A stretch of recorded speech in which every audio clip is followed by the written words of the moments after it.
Hello, everyone. Can you hear me? Yes. Very good. Okay. He wanted me to fall down.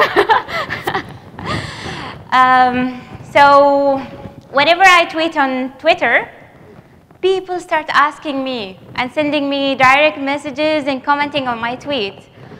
How do you tweet when you are blind?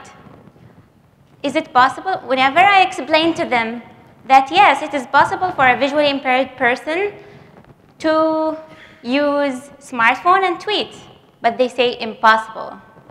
You are lying. Someone is managing your account, some of them. But words like impossible, no, she can't, you can't, she's incapable, I have heard so many times in my life. Did they hurt me? What do you think? Did they hurt? Of course they did, very badly. Did they stop me? This is what I will tell you about in a few minutes. Helen Keller says, although the world is full of suffering, it is full also of the overcoming of it. We cannot decide our destiny, but we can decide and choose our path in life. I had two choices, either to surrender to misery, despair, and ignorance, or to rise, learn, and achieve what I want. My parents, as any newly happy married couple, they dreamed of having a normal, healthy kid, but for their own shock, their kid, me, was blind, cannot see. We are from a village, we don't know, they didn't know how to deal with a visually impaired person, it's their first time, but thanks Allah, they decided to raise me as any normal person. As I grew, challenges grew with me and became bigger and bigger. My parents believed that education and knowledge would give me power and independence. There is a story that has made a turning point in my life. I was asking my mother that I want to go to school like other girls. And one day, she decided to go to the neighboring school and to ask, or let me say, to beg the headmistress to allow me to join the classroom as listener. I was waiting for my mother anxiously in front of the house. I couldn't stay inside. But when my mother came, her voice was trembling. She was crying and said, they refused. You cannot go to school.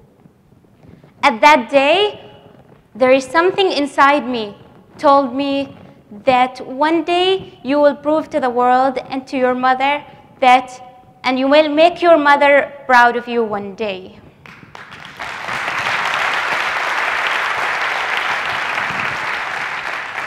I didn't know how to do it, I didn't know how, but there is something inside me said to me that. Later on, after 1 year, my father came and said, I will send Shaikha to Bahrain to study there, alone.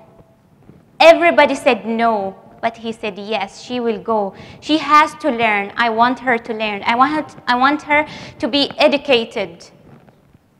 So I was sent to study in Bahrain. It was the most painful experience I have ever had in my life. I was sent far away from my family, from my homeland. I suffered homesickness. I hated education or studying because it was linked with being away from my family, from my homeland. I also thought and accused my father of sending me away because he didn't like me. But there in Bahrain, I studied for 9 years. I learned Braille, I learned how to read and write, I learned how to be independent and to be confident and to do or to achieve what I want. After 9 years in grade 9, I got 97% and I was honored by Sheikh Khalifa bin Salman Al Khalifa.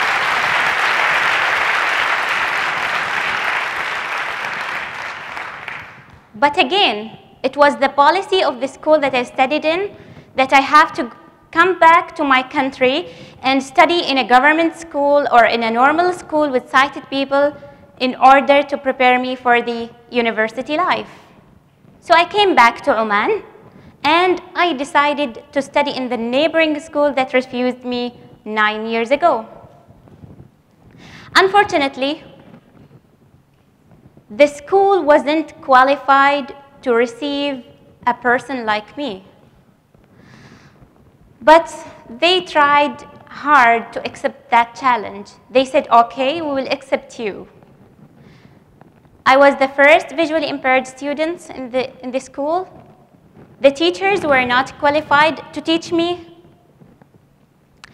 And the most important thing, the books, they were not recorded as audio, and they were not available in Braille. Another challenge I faced, taking exams orally, that the teacher had to ask me the question and I have to give her the answer. Chemistry, math, everything.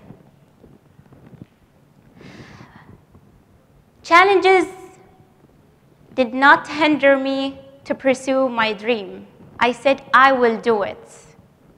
My parents and my family, my friends, everybody were recording the books for me in audio cassettes in order for me to study. The exams, I tried to cope with that and took them orally. After 3 years, in grade 12, the results came out and I got 95%, the first in the school.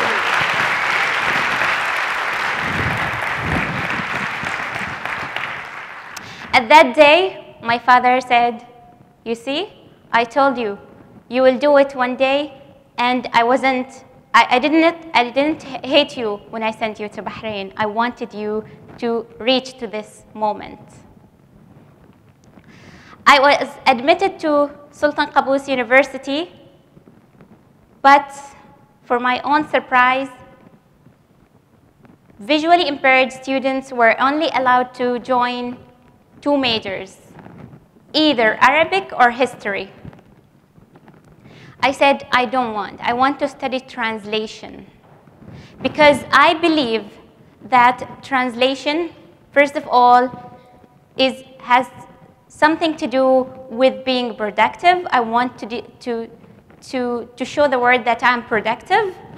The other thing that I want to help my colleagues, my visually impaired colleague, to get to the information available about screen readers and softwares and assistive technologies.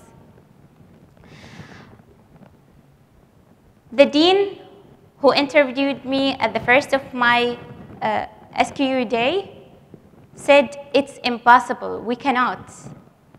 You can't, he said, you can't read and write. I said, I can read and write using my computer. I learned how to use computer with a screen reader, which reads aloud everything for me. They said, okay, we'll test you.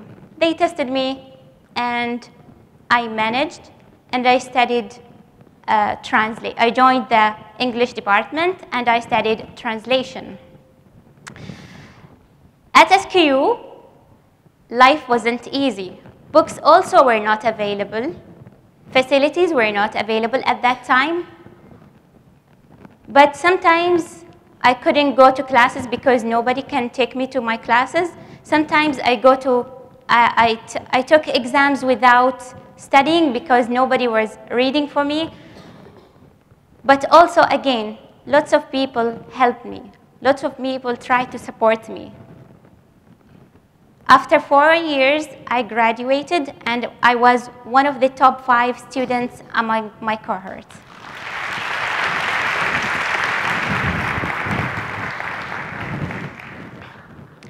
Challenges did not stop. I searched for a job. I wanted to work. My father said, okay, work from home. I said, no, I want to work in an office. Then one day, I went for an interview.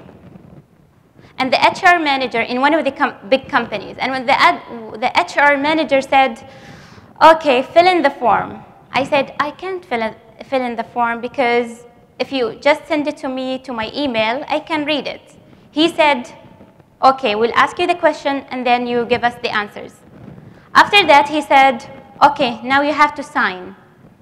I said, I'm sorry, I have never held a pen in my life, so I cannot sign. He said, if you cannot sign, how would you be able to work? Later on, I got an opportunity to be as a trainee in the Information Technology Authority. So I was trained there for 2 months, and after that, I was accepted and got an offer to work as a media specialist.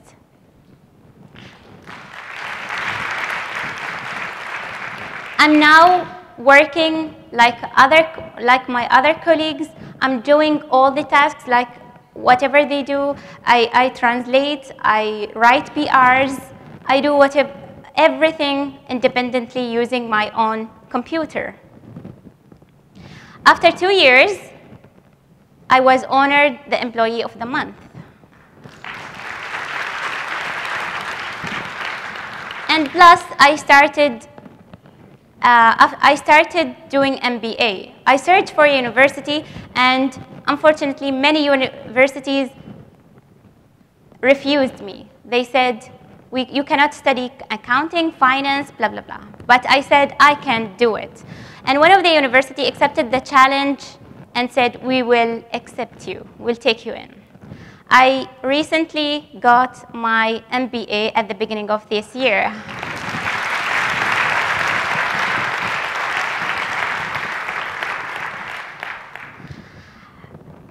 Plus, I started my own small business recently to show that I am capable and I can lead people and I can learn from my mistakes and achieve what I want.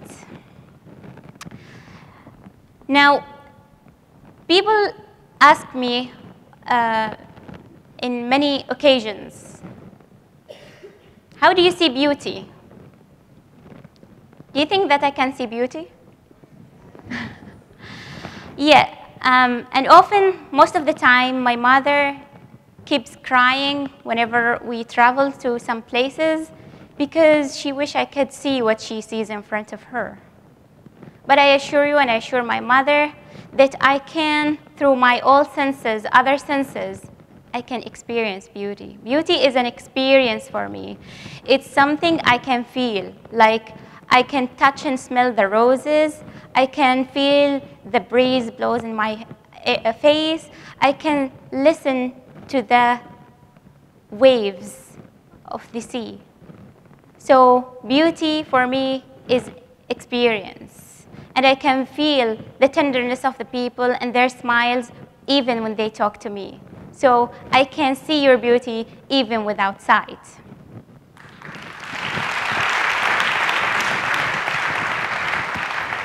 Another question came to me, or I received many times.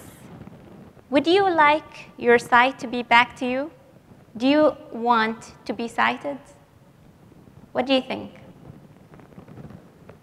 Yes? No? Actually, I don't know. I think that I'm used to being blind. I'm satisfied. And one day, one of my friends said, sometimes we forget that you are blind. And I said, okay. So people started to recognize that I'm not different. I'm like them, but with one of my senses is missing. All these things, all these little achievements would not have been accomplished without suffering and patience. Suffering taught me that I have to look at obstacles and rejections as positive steps that push me further. As Mahatma Gandhi said, be the change that you want to see in the world. I started to look at myself differently, even if the whole world sees me a disabled person. I kept seeing myself as a differently able person.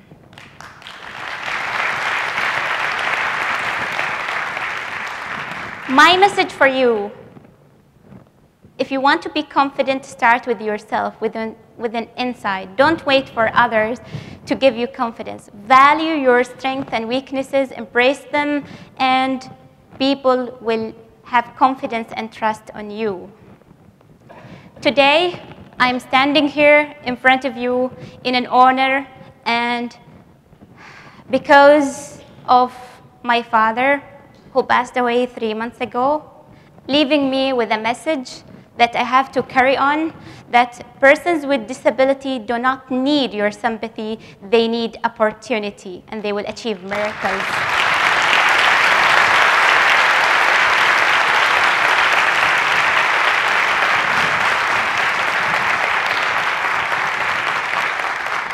I will end up my talk by a quote from Helen Keller. She says, "Character cannot be developed in ease and quiet.